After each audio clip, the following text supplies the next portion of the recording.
يا صباح السعادة.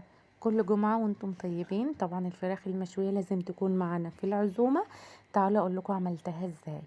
اول حاجة معايا فلفل اخضر، معايا طماطم، معايا بصل، معانا بهاراتنا ملح فلفل بهارات فراخ كاري كركم كبة صيني باربيكا.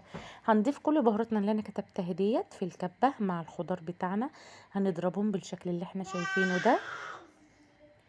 طبعا معانا الفرخة مغسولة كويس جدا ومتصفية من اي مية فيها ناشفة خالص.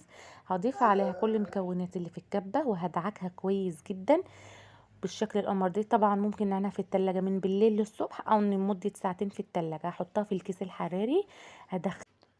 هدخلها الفرن على درجة حرارة 200 لمدة 3/4 ساعة بالشكل القمر دي. بعد ما خرجت من الفرن طبعا هقدمها بالشكل القمر ده وبألف هنا وشفا. ما تنسوش الاشتراك في القناة.